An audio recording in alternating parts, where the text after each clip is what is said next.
Herpa has over the years made quite many Singapore Airlines aircraft models in scale 500.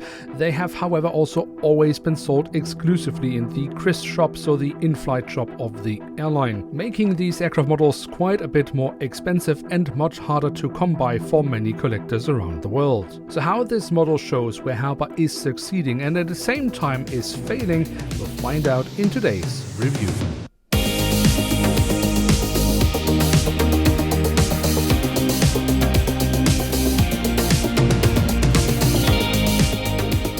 With that, hello and welcome to a new episode of Reviewer Beat. Today we'll take a closer look at an Airbus A350-900 of Singapore Airlines. And because this aircraft model was basically ordered by the airline, they don't want to have the usual Herpa nonsense box, but a proper box design, which means we have a rendition and the Singapore Airlines branding here at the front. And at the backside we then again have the rendition, the Singapore Airlines branding. We have some technical data and a little bit more information about the model itself. So that's really nice to see that Herpa is capable of making nice boxes. They just have to be forced to do so. And before we get further into the review, it is also worth mentioning that this aircraft model does come with a stand, even with a high quality print on it. Oh my god, Herpa is really going all out when they are forced to. And here she is, the Airbus A350-900 in the standard livery of Singapore Airlines from Herpa Wings, and this is already the second iteration of the A350 in the Singapore Airlines colors. The first one was released in 2016, and this second, so the 001 edition, was released in 2023 by Herpa Wings. So what has Herpa done with this aircraft model? We will find out by taking a closer look at it, starting off with the tail section, where we on the vertical stabilizer find the iconic Singapore Airlines branding. Now, if we move on to the fuselage, we can of course see the lovely dark blue and golden sheet lines, but in that we also find the full registration code of the aircraft. I can also mention the little hatch we find underneath that, although that's not really a new detail, that's something we've seen on other A350s as well. And the reason I can tell you all this is because there are no other details here to be mentioned, apart from the APU exhaust towards the very tail of the aircraft. On top of the fuselage, well, there we do have the addition of a set dome. That's always hit and miss with Herpa Wings, but I think in this case they have done a pretty decent job with it. And if we move further along to the front, we actually see another set dome. So two set domes on this aircraft model, definitely in this case an improvement to the overall look of the A350 from Herpa Wings. And since we are at the front of the aircraft, we can of course then also notice here we have the writing of Singapore Airlines. Behind that we have the Singaporean flag.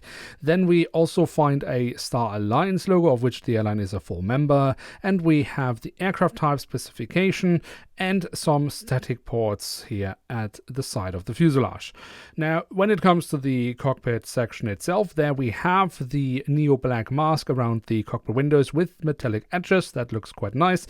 We have another little static port here, or might be the petro tubes. In any case, a little bit of detailing, that's always nice. And we also find the window wipers and then also the emergency hatch for the cockpit just above the cockpit windows. Now, the engine nacelles have been kept in this light grey tone, but we do have the silver leading edge and the safety markings printed on, so that is really quite nice. The physical detailing of the engines is also, I think, overall really lovely, especially here from the front, where we very nicely can see the engine fan blades. And from the engines, we can move on to the wings, which we should also take a closer look at, starting off with the top side, where we have the different flap slats and spoilers carved out a little bit drowned away by the white base paint. But we do have the marking as to where to walk on the wing, so that's quite nice.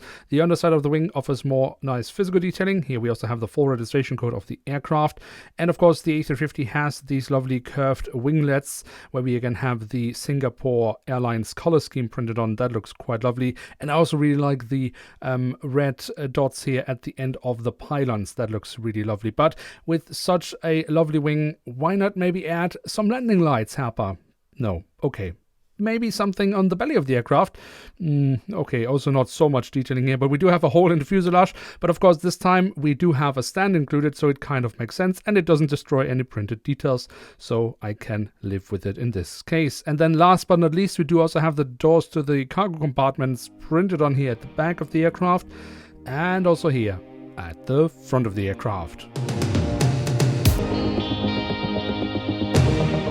So there we have it, the Airbus A350-900 in the current standard livery of Singapore Airlines, from Herpa Wings in scale 1 to 500, and what can we say about this aircraft model? So in the beginning of the video I alluded to the fact that I think this model shows where Herpa is succeeding and where they are failing. So where are they succeeding with this aircraft model?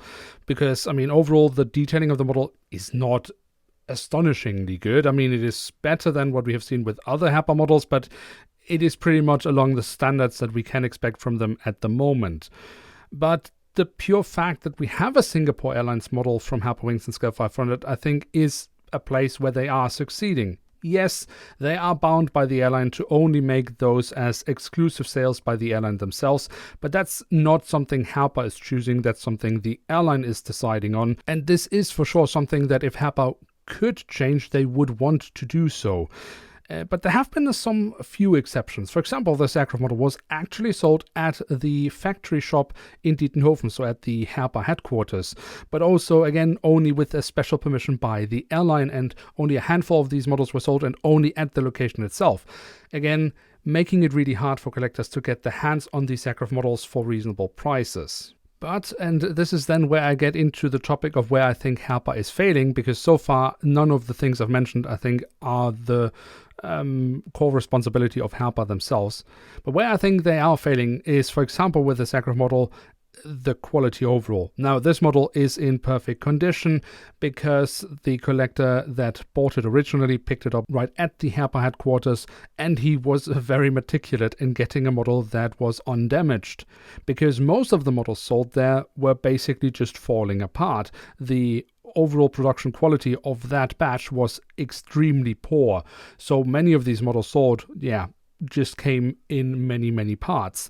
Not a good look for Herpa Wings. But this is why I thought this model was so interesting to review, because in many ways it just really emphasizes all the things going well and badly with Herpa Wings, making a model of an airline that many people want to have in their collection, but being bound by restrictions from the airline. At the same time, then unfortunately struggling with quality issues, even though it is already the second iteration of the model, so they should really not struggle with these things. But for those collectors who could get their hand on an undamaged model, I think they could get a pretty decent scale 500 aircraft model. Are there better models out there? Of course. But for Herpa's standards at the moment, this is probably peak. And a nice looking aircraft model if it comes in one piece and doesn't have any issues with the print. But what are your thoughts on this topic? Have you over the years managed to add a few Singapore Airlines aircraft models to your collection? Let me know in the comment section below. And with that, we have reached the end of today's episode. If you have enjoyed this video, then feel free to leave a like. If you're new around here, why not hit subscribe? With that, thanks so much for watching. Hope to see you soon again. I'm checking out, and bye.